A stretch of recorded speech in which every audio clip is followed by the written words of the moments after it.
So again, I'm Emilia. This is Supercharging Your Content Business Through Subscriptions. And before we start, I just want to preface this by saying I usually give this kind of presentation to fiction writers or fiction storytellers. So it comes throughout the presentation, there's going to be a lot of focus on storytelling, and it's really important in marketing, so I welcome you to adapt it for your clients or for yourself and your business. Okay. So just an overview. Okay, there we go. Just an overview. We're going to talk about how to supercharge your brand and exploit your IP through subscriptions today. I'm just going to go over who I am and why I'm super excited about subscriptions. So I'm a steamy, spicy romance author of almost 30 books. I've been publishing for 3 to 4 years now.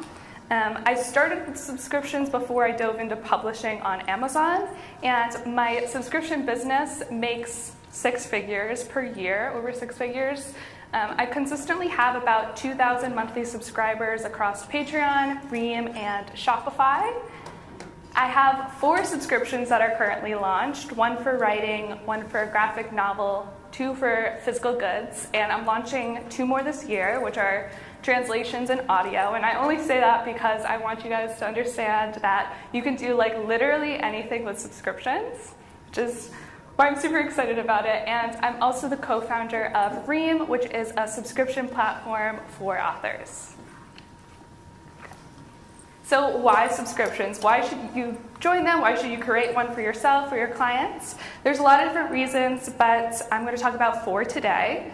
The first one being you have a lot more control. You have control of pretty much everything. You don't rely on algorithms. You don't have to be in fear of big social media platforms or retailers shutting you down. And if you host the subscription on your own platform, nobody else can remove your content for any TOS reason, which is really, really great. The second reason is you get more payment information, options, and data. You have complete control of refunds, and this is huge for creators on all types of platforms. I know specifically for authors, recently, Amazon was letting readers read entire books and return them, and they gave all the money back. And so authors kind of got screwed over, but this also happens on Steam, which is for video games, and I'm sure a lot of places else, or a lot more places. But you also have card information. You get more data on your customers through payment information. The third reason why you should join subscriptions is you get more personalized community. You get people's emails. You can email them directly. You can't do that on social media. You get their names. You get a bunch of information on them. And you're able to kind of form that connection a lot deeper than you could on retailers or social media. And then lastly, who doesn't love recurring revenue? All you have to do is convince somebody to buy once, and they are in your subscription monthly and paying you on a regular basis. Okay. So we're going to go over 4 subscription models that I've seen a lot of creators use very successfully. They are early access, exclusive access, physical goods, and community subscriptions. So first one is early access. And early access is basically providing content to your paid subscribers before you release it on free platforms. So maybe you have a YouTube channel and you release videos every single week. You would give early access to your subscribers before it's released elsewhere. And a lot of times what I've seen creators do is they release rough, unedited content. I do this with my writing, release 1 chapter. It's completely unedited before it goes out anywhere else. And your members in your subscription usually don't mind, because the people who are supporting you monthly are going to probably be your super fans. And your super fans want to be in that process with you. A lot of them might be aspiring like podcasters, or they might want to do YouTube one day, or maybe be a writer as well, and they love being with you just to kind of like see how the process works and support you in any way they could. Also, serialized content for early access works very well. And serialized content is basically you have a whole bunch of content and you split it up into very short, kind of like very easy chunks for people to consume. And authors specifically do this with their books. They split their books up into chapters, and they release one at a time. But you can also think of this as when you go on TikTok and you see like there is a story that a creator has going on, and it's like 35 parts. And they'll tell the story for like a minute, and at the end they have like this cliffhanger, and they're like, all right, if you want to see the next part, if you want to hear the rest of the story, follow me, come over to part 2, and that's how they serialize that. So this works really, really well with early access. And somebody who does great as a writer-creator for early access is an author called Lulu. He writes lit RPG, and he has 7,000 monthly subscribers who are following him. And based on his tiers, he's making anywhere between $7,000 and $100,000 per month. Crazy amount of money. So I love the early access model. It's definitely my favorite. But we'll go on to the next one, which is exclusive access. So exclusive access is providing any kind of content that you want exclusively for your subscription. It's not anywhere else, at least at the same time. And this could be bonus content, physical goods, or digital content as well. And there's an artist who does this really well. His name is Kays, and he has 1,300 subscribers, making roughly $15,000 a month just on his subscription releasing artwork. Next, we have physical goods, which is kind of self-explanatory. So I'm not going to go too deep into it, but physical goods could be anything like subscription boxes, which you're releasing monthly, quarterly, or annually. And you can release stickers or merch or even art prints. Okay.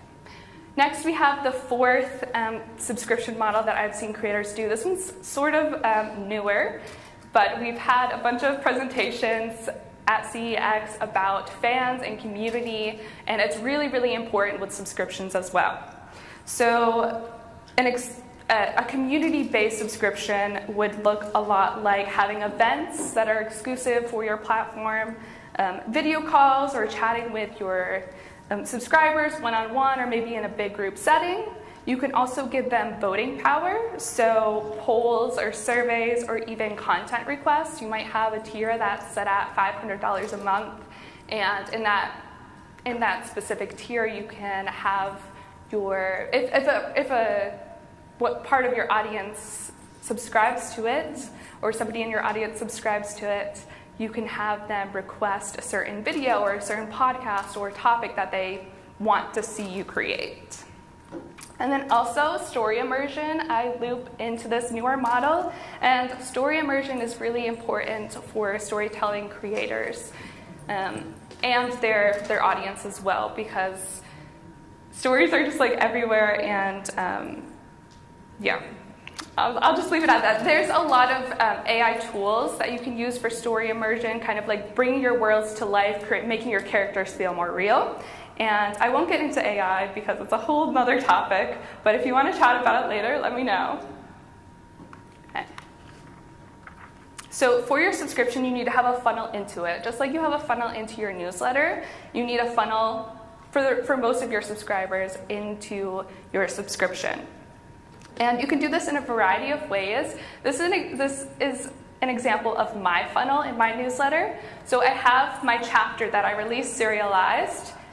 It has a cliffhanger on it.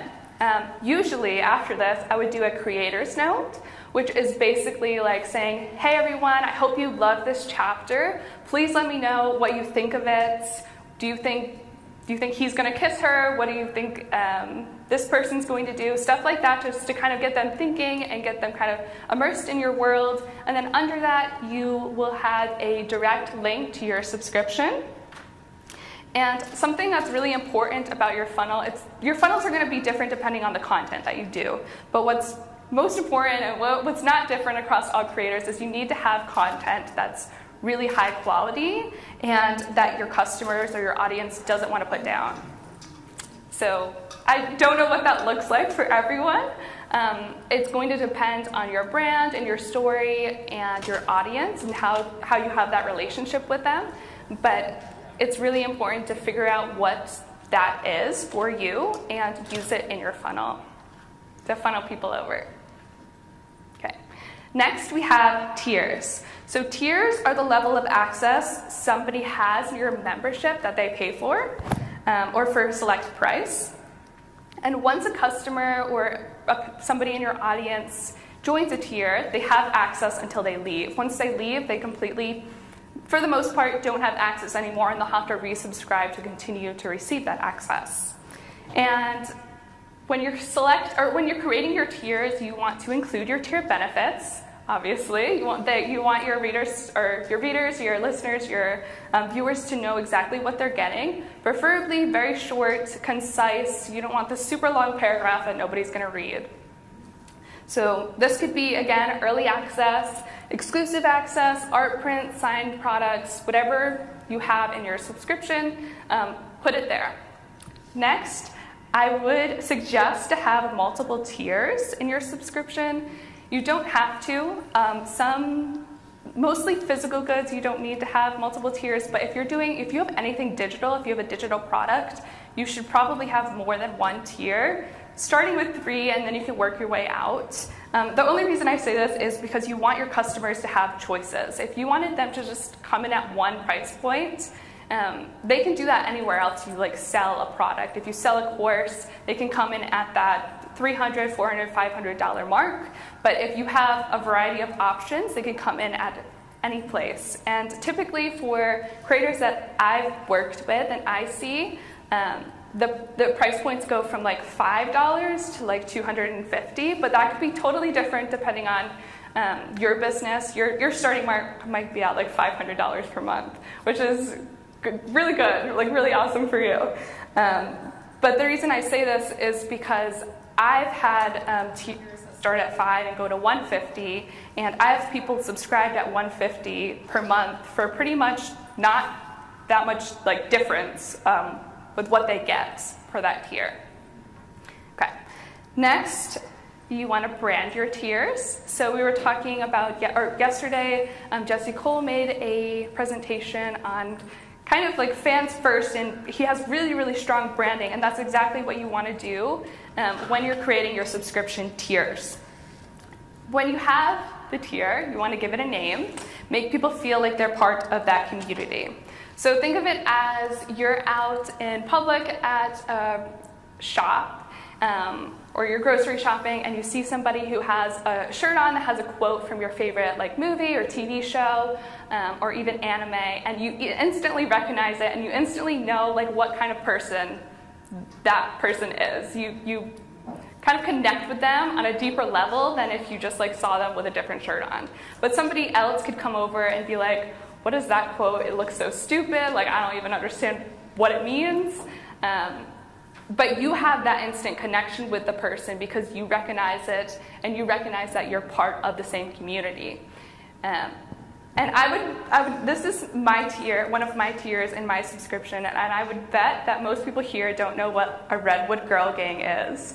But anyone who joins, or anyone who comes from my fandom, they instantly recognize what a Redwood Girl Gang is, and they know what that means, and they want to be part of this specific tier because they have a connection with it. And then also, bless you, and then also your tier images, I would suggest having high quality tier images when you're creating them, and make sure they're branded with your specific branding. These are, so for example, I write spicy romance, so I have this shirtless hunk that people see, and they're like, oh, I know exactly what I'm going to get in this specific tier. And so, yeah, it kind of entices them a little bit. Okay, stay on this one for a second. And make the tiers, brand the tiers and make them really, really personal. Second, don't be afraid, or fourth, I should say, don't be afraid to price high. I've seen people who are creators who have $1,000 tiers and people subscribe to them. Really cool. And then at the same time, don't start at $1. Don't price super, super low. It's going to be really hard to move those people over from $1 to $5 or even whatever your starting point is or your next highest tier is. But you're worth more than $1. You're worth more than $3, and your content is as well, and you should price it that way. But also, people might think it's low quality if you have that really low price point, and payment processing fees on $1 are really, really terrible. Yeah, so don't start at $1. Okay. Community building, we've talked a lot about this throughout this presentation and previous ones as well. This is where you should put your time when you're building your subscription and before you start building your subscription. And you can do this in a variety of ways, but I want you to think about, how do you build community? How do your fans immerse themselves into your worlds, into your storytelling? What does that look like for you, your clients, your brand, your business? It's going to be different for everyone, but a couple things that could help you is interaction. So interaction on your social media posts. When somebody comments, like the comment back. Think about it from if one of your favorite celebrities messages you or likes your comment and you feel seen. People want to feel like you see them and that you have a connection to them. They don't want to feel like it's just another person that you're providing content to that you don't really care about. So interaction, you can build community through giveaways, AI again. There's a lot of tools that are coming out that really help build community. You could use arts, bots, pretty much all of the AI tools. You can do some role-playing games. Again, name your community, so branding your community. And then sending welcome messages when people join your subscription. So that could be as simple as, hey, I'm Emilia, or I would say, hey, their name. I'm Emilia, I hope you really enjoy my content. Let me know what you think of it, and here's a place where you can start. And I'll send them a link of something that I think would be really awesome for them to check out. Okay, and this is just examples of how I do this. So on the far left, this is my graphic novel on a free platform, so Webtoon, and it's really small, but there's my bio in there, and my bio is not in third person. It's not like Emilia Rose is a USA Today bestselling author. Nobody cares about that. What it is saying though is, hey, I'm Emilia. It's really personal. I write steamy romance because I love, I don't know, bad boys. And and this is why you should check out my stuff. So it's really, really personal, and everyone readers and my audience loves that. And then to the right, this is an example of a creator's note up on top after my chapter. It's like, hey, I hope you like this. Let me know what you think in the comments. People comment, like the comment, reply to the comment when you can. Really important. We're going to go into a mindset shift that you need to have when you're starting a subscription. So the first one is commodity versus access. And when you're starting a subscription and kind of trying to supercharge your brand with it, you need to realize that you're not selling a one-time physical product. Even if it's like you're doing subscription boxes every month, it's not a one-time product. You're providing access to your community and your content, and that access can be taken away at any time if you stop paying, basically. It's kind of harsh, but that's what a subscription is. And you can think of access kind of like access versus commodity, kind of like Netflix versus HBO. So on Netflix, Netflix drops a movie or a TV series. Maybe it's like a 10-episode, 1 hour each TV series, so 10 hours altogether. And everybody watches it the first night it drops. It might be a weekend. There's so much hype over it. Everyone's talking about it all the time. They're sending messages to each other. They're sharing memes. screenshots, whatever it is. And that's really, really hype for about a week or two, and then the next show drops. Same thing happens, a week or two. But a user, a watcher, a viewer, can come in, join Netflix for a month just to get one show and then leave. But the way HBO does it is specifically for Game of Thrones. Game of Thrones releases one episode on a Sunday. And that episode is filled with drama, everyone loves it, the same thing, but it leaves off on a cliffhanger, so it's serialized. And then there's no more episodes to watch, and people have to wait. And when you're waiting, throughout that week, you're talking to your coworkers, your family, just about the show and your predictions about what's going to happen, and you're constantly invested. And then the next week, the next episode drops. And you can leave HBO whenever you want, but you're not going to finish that show unless you stay for at least 3 months, because the seasons are like 10 episodes long. So that's kind of like commodity versus access. You need to constantly stay in that membership in order to receive your benefits. And also, instead of selling one book or pushing out like one video or one podcast at a time, doing that is easy. It's relatively easy. But selling a fandom takes a lot longer, and it's going to take you a lot longer to do that. Okay. Next, how you view your customers is going to kind of have to shift a little bit. So when you release a podcast, you're looking for how many people view it. You're just looking at those numbers, and that's all that matters to you.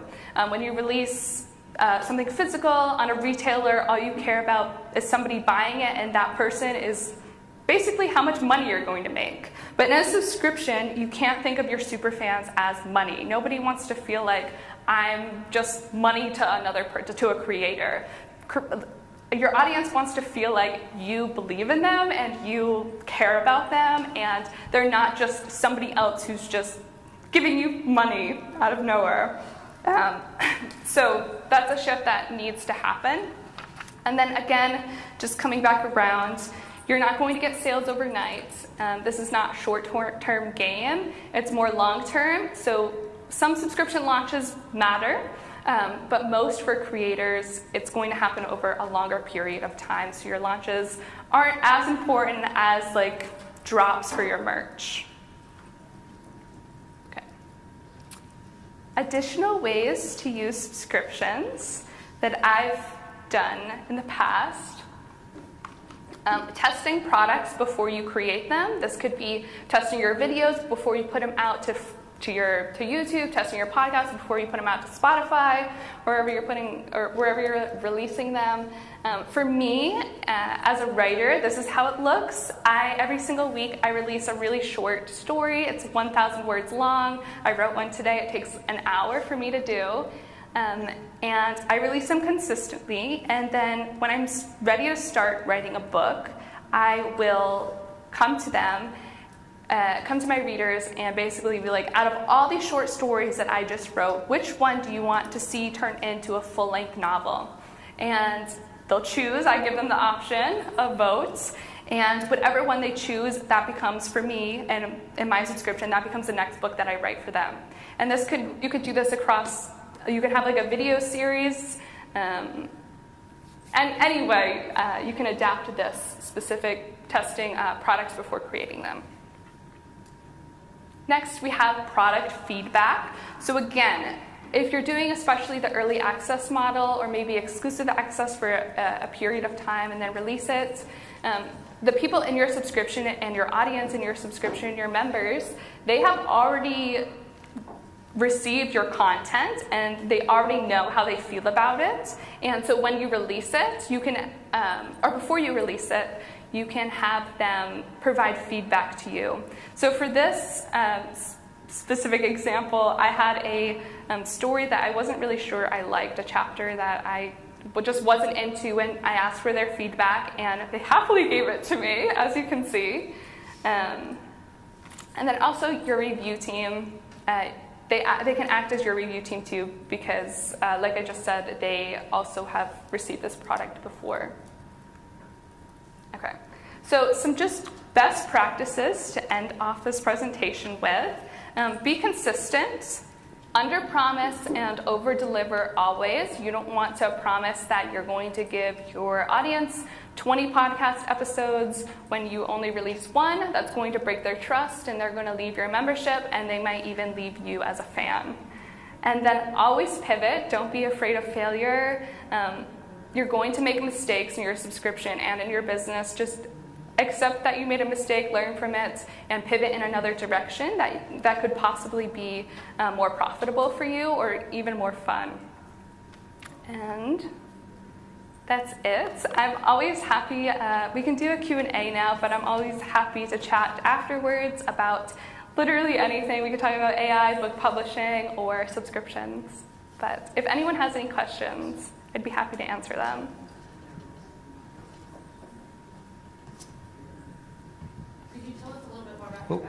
Sorry. We have a microphone. Sorry.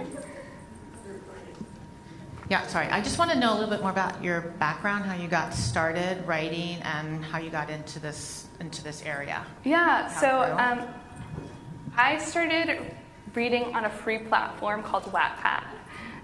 It's really popular with like people like the younger crowd, and I started reading in high school, and I was like, I love these stories, but I want something different. And so I started writing my own stories, and they became really popular really quickly. I guess I had like the right tropes and right genres, and I amassed like millions of views on it. It was a lot. And my husband, I was still writing the book, and my husband told me to monetize it, and I was like, there's no way I'm monetizing this. Like, I was super not confident in myself, and he just pushed me and pushed me and pushed me to monetize, and I finally was like, well, I don't want to take the book down because we're in the middle of it, and I feel bad for all of these people who are invested in this story, and so I started a subscription instead, and I gave them early access. And a lot of people seemed really into it, and it kind of just like exploded. And so that was a couple years ago. Yeah. We have a subscription model where we're kind of worldwide, and it's a developers, a place for developers to meet or whatever. And in India or in Latin America, there's areas where $1 is a lot of money, even $1 a month. So we do have that beginning level at $1. Yeah. Is there any way else around that? Well, I say don't start at I guess I should revise that and say don't start really, really low. And if $1 is a lot for the people in your community based on the regions that they live in, then that should be reasonable. Most of my viewers and a lot of other creators that I've talked to, their audience is in the United States or the UK or Australia, where $1 is not that much. But if your main audience is in a country where $1 is a lot, as long as you understand like the dollar is a lot there, I think it should be fine. I hope I answered that question. Other questions?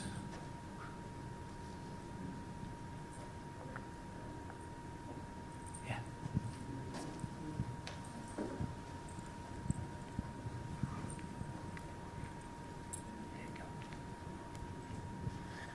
Hi. I realize you're very passionate about this, and I love it. That's number one. Number two, I want to know, what's your favorite way to build community within your community? Oh, that's a good one. So I love just interacting with my readers through comments. I hate getting on video and doing video calls, though I've been doing them more often. But I try to meet my fans whenever I can, and actually whenever I came here, this is my first time in Cleveland, and I announced it, and I met up with one of my fans yesterday at a coffee shop just to like kind of meet them and have that connection with them and hopefully make their day. And so I like doing in-person events and building community through comments and yeah. But I've also done. I'm working on an AI bot that kind of brings my characters to life a little bit, and my readers are really enjoying that. And well, no, that's what I want. I want to do like stuff like that eventually. I think that'd be really cool. But it's mostly like they will ask this bot a question, and he'll respond as if he were the character in my book. Yeah. Talk about immersive.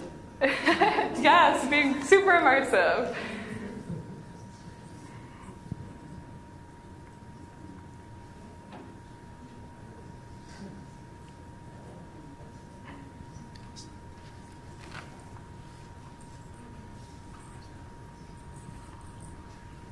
Hi, thanks for the talk.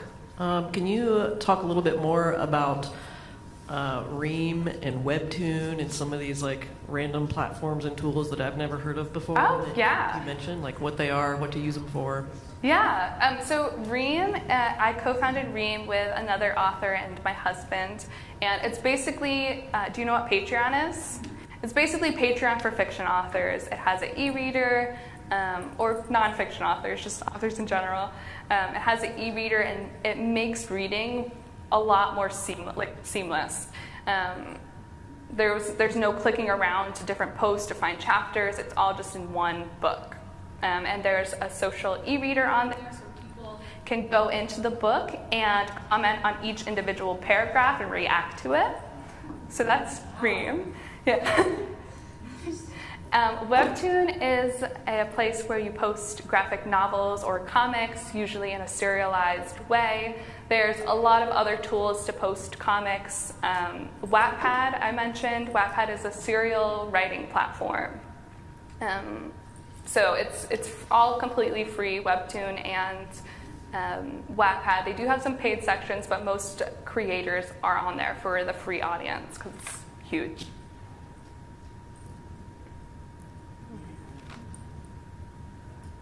I'll ask a question. What, for you, is like an average subscriber revenue or revenue per subscriber?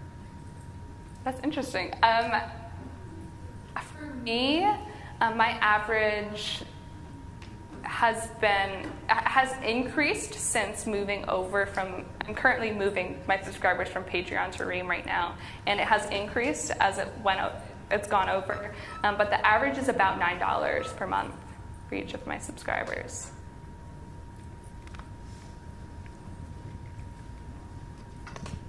So the cliche with writing fiction books is that I think it's 20 books to 50K, I think, as a group or something. But the idea is you write a ton of serials and you get a ton of books out. Does having these subscription options change that math for you? Do you think you can spend longer on individual books? Does this change your pace for publishing at all? Yeah, for me, I've seen authors who are releasing 3 or 4 chapters a month, and they are making a sustainable income through that way.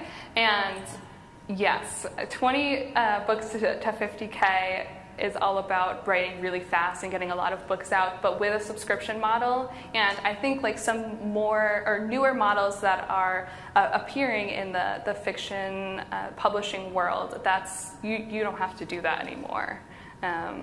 You can make a lot of money publishing one book and just through your subscription, and then pushing it out to all the other platforms, and you don't have to focus or rely on writing super fast.